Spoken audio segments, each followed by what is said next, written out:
সবাইকে স্বাগত জানাচ্ছি। আমি ফিরোজ তোহা। শুরুতেই সংবাদ শিরোনাম জানিয়ে দেব এই মুহূর্তে হাতে পাওয়া সর্বশেষ গুরুত্বপূর্ণ আপডেট বাংলা সংবাদ।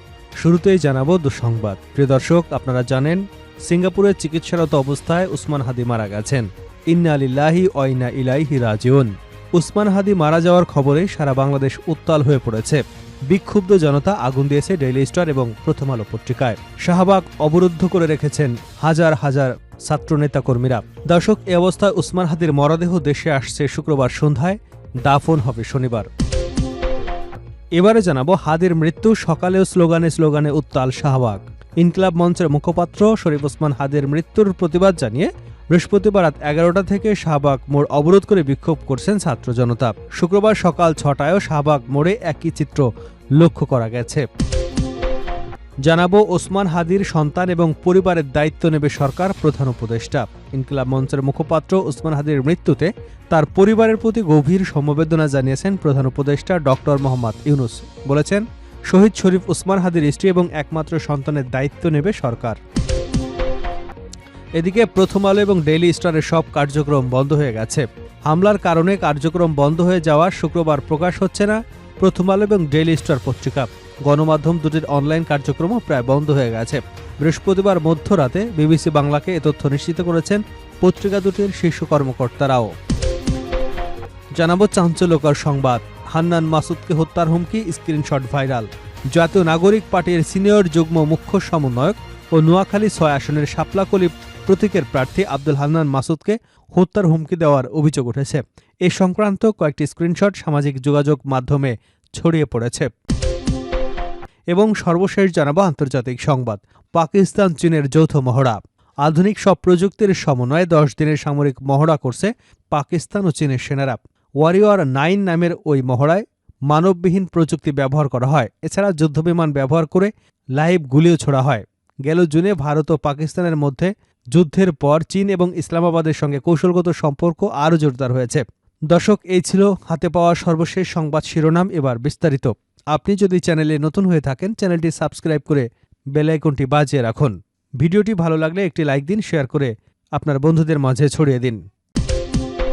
ওসমান হাদির মরদেহ দেশে আসছে শুক্রবার সন্ধ্যায়, দাফন শনিবার।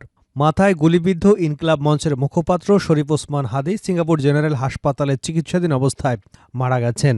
তার মরদেহ শুক্রবার সিঙ্গাপুর থেকে দেশে আনা হবে এবং আগামীকাল শনিবার জানাজা শেষে দাফন সম্পন্ন করা হবে। বৃহস্পতিবার রাতে ঢাকা মেডিকেল কলেজ হাসপাতালের নিউরো সার্জারি বিভাগের চিকিৎসক এবং ন্যাশনাল হেলথ অ্যালায়েন্সের সদস্য সচিব ডাক্তার মোহাম্মদ আব্দুল আহাদ বিষয়টি নিশ্চিত করেছেন। তিনি বলেন, শহীদ ওসমান হাদির মরদেহ শুক্রবার বাংলাদেশে আনা হবে বলে জানানো হয়েছে। বাংলাদেশ বিমানের একটি বাণিজ্যিক ফ্লাইটে স্থানীয় সময় বিকাল 3টা 50 ছাড়বে। ঢাকায় নামবে সম্ভাব্য সময় সন্ধ্যা 6টা 5। এদিকে হাদির পরিবারের পক্ষ থেকে জানানো হয়েছে, দেশে পৌঁছানোর পর প্রয়োজনীয় আনুষ্ঠানিকতা শেষে শনিবার তার জানাজা অনুষ্ঠিত হবে। এরপর পারিবারিক কবরস্থানে তাকে দাফন করা হবে।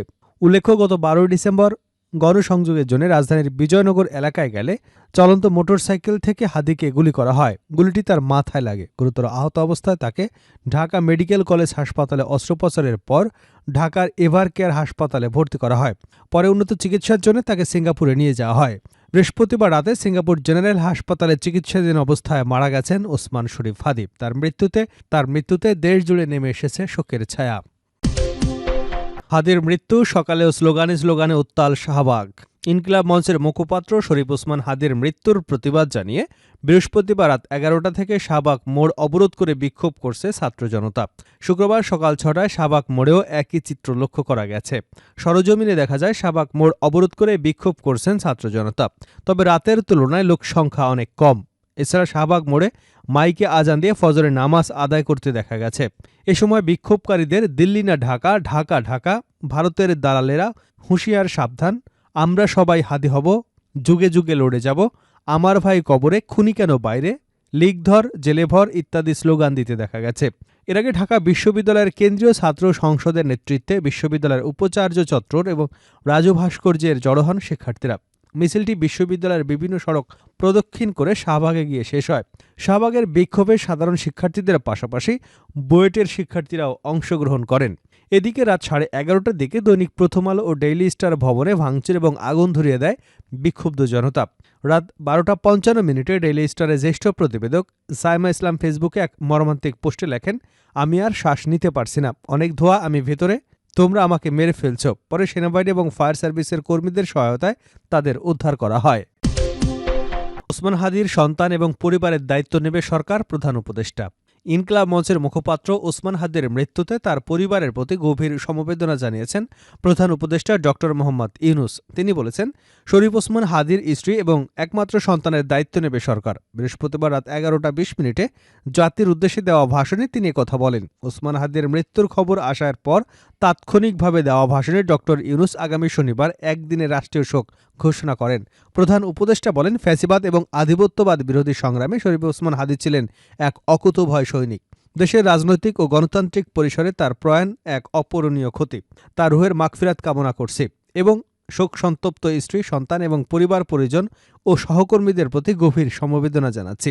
হাদির মৃত্যুকে নৃশংস ঘটনা উল্লেখ করে তিনি বলেন, এর সঙ্গে জড়িত সবাইকে দ্রুত আইনের আওতায় আনা হবে এবং সর্বোচ্চ শাস্তি নিশ্চিত করা হবে। এ বিষয়ে কোনো ধরনের শৈথিল্য দেখানো হবে না। ডক্টর মোহাম্মদ ইউনূস বলেন, শরীফ ওসমান হাদি ছিলেন প্রতিবাদের এক আইকন। তার কর্ম এবং সাহস দেখে তরুণদের অনুপ্রেরণা হয়ে থাকবে। আসন্ন নির্বাচনে অংশ নিয়ে নতুন বাংলাদেশী গড়ার স্বপ্ন ছিল তার, যা অপূর্ণই থেকে গেল। দেশবাসীর প্রতি প্রধান উপদেষ্টা বলেন, এই শোকের মুহূর্তে সবাইকে ধৈর্য এবং সংযম বজায় রাখতে হবে। গুজব এবং অপপ্রচারে কান না দেওয়া, ঐক্যবদ্ধভাবে গণতন্ত্র, ন্যায়বিচার এবং জনগণের অধিকার প্রতিষ্ঠার পথে এগিয়ে যেতে হবে। প্রথম আলো ও ডেইলি স্টারের সব কার্যক্রম বন্ধ হয়ে গেছে। হামলার কারণে কার্যক্রম বন্ধ হয়ে যাওয়ায় শুক্রবার প্রকাশ হচ্ছে না প্রথম আলো এবং দ্য ডেইলি স্টার পত্রিকা। গণমাধ্যমের দুটি অনলাইন কার্যক্রমও প্রায় বন্ধ হয়ে গেছে। বৃহস্পতিবার মধ্যরাতে বিবিসি বাংলাকে এ তথ্য নিশ্চিত করেছেন পত্রিকা দুটির শীর্ষ কর্মকর্তারা। তারা জানিয়েছেন, রাতে আকস্মিকভাবে হামলা, ভাঙচুর এবং অগ্নিসংযোগের ঘটনার পর কর্মীদের সবাইকে দ্রুত অফিস ত্যাগ করার নির্দেশনা দেওয়া হয়েছে। এ অবস্থায় পত্রিকা অফিসের যাবতীয় কার্যক্রম সাময়িকভাবে বন্ধ হয়ে গেছে। ফলে শুক্রবার ছাপা পত্রিকা বের হওয়ার সম্ভব হচ্ছে না। এছাড়া আপাতত অনলাইনও স্থবির হয়ে পড়েছে।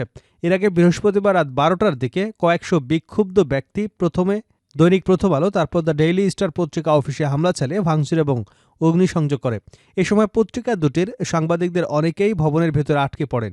পরে সেনা, পুলিশ এবং বিজিবির সদস্যরা ঘটনাস্থলে এসে হামলাকারীদের সরিয়ে দেয়। এরপর আগুন নিভিয়ে ভবনের ভেতরে আটকে পড়া কর্মীদের উদ্ধার করে ফায়ার সার্ভিস। হান্নান মাসুদকে হত্যার হুমকি, স্ক্রিনশট ভাইরাল। জাতীয় নাগরিক পার্টির সিনিয়র যুগ্ম সমন্বয়ক ও নোয়াখালী ৬ আসনের শাপলা প্রতীক প্রার্থী আব্দুল হান্নান মাসুদকে হত্যার হুমকি দেওয়ার অভিযোগ উঠেছে। এ সংক্রান্ত কয়েকটি স্ক্রিনশট সামাজিক যোগাযোগ মাধ্যমে ছড়িয়ে পড়েছে। বৃহস্পতিবার রাতে ওই হুমকির স্ক্রিনশটগুলো ভাইরাল হয়। এতে বিরূপ প্রতিক্রিয়া সৃষ্টি হয়েছে। ভাইরাল হওয়া স্ক্রিনশটগুলো হাতিয়ার চর ঈশ্বর ইউনিয়নের সাবেক চেয়ারম্যান আব্দুল হালিম আজাদের ছেলে ইসরাত রায়হান এবং তার অনুসারী রূপক নন্দীর। স্ক্রিনশটে দেখা যায়, মেসেঞ্জার ইসরাত রায়হান লিখেছেন, আব্দুল হালিম আজাদকে নাকি গ্রেপ্তার করার চেষ্টা করছে কয়েক কতিপয় নেতা। হান্নান বল আর তানভীর বল, যে নেতাই হোক, খোদার কসম করে বললাম, উত্তরাঞ্চলে চলাচল হারাম হয়ে যাবে। আমাদের নেতাকর্মীরা ডাইরেক্ট গিলে খেয়ে ফেলবে। এখনও ধৈর্য ধরে আছি, তোর নেতাকে এটা কপি করে পাঠাইস। অন্যদিকে রূপক নন্দী তার ফেসবুক আইডিতে লিখেছেন, হান্নান, আগুন নিয়ে খেলা করো না, পরে পস্তাতে হবে। যারা আব্দুল হালিম আজাদ চেয়ারম্যানকে ভালো করে জানে, তারা কখনো তোমাকে আস্ত রাখবে না, ভোট করা ঢুকাই দেবে ভেতরে। এখনও শান্ত আছি। আমার নেতাকে যদি গ্রেপ্তার করা হয় তাহলে উত্তরাঞ্চলে তোকে নিষিদ্ধ ঘোষণা করব। হাতিয়া উপজেলা যুবশক্তির আহ্বায়ক মোহাম্মদ ইউসুফ রেজা সংবাদ মাধ্যমকে বলেন, সম্প্রতি চরেশ্বর ইউনিয়নের সাবেক চেয়ারম্যান একটি চা দোকানে বক্তব্য দেন। সেখানে তিনি হান্নান মাসুদকে ইঙ্গিত করে বলেন, ভোটের আগে অনেক জনপ্রিয় প্রার্থীকে খুঁজে পাওয়া যাবে না। এরপর থেকেই সামাজিক যোগাযোগ মাধ্যমে হুমকি ধামকি শুরু হয়।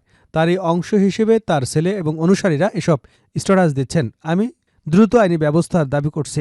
আব্দুল হান্নান মাসুদ সংবাদ মাধ্যমকে বলেন, এ ধরনের হত্যার হুমকি এবং ভয়ভীতি প্রদর্শনের ঘটনা অত্যন্ত নিন্দনীয় এবং উদ্বেগজনক। বিষয়টি আমি ইতিমধ্যেই আইনশৃঙ্খলা রক্ষাকারী বাহিনীকে অবহিত করেছি।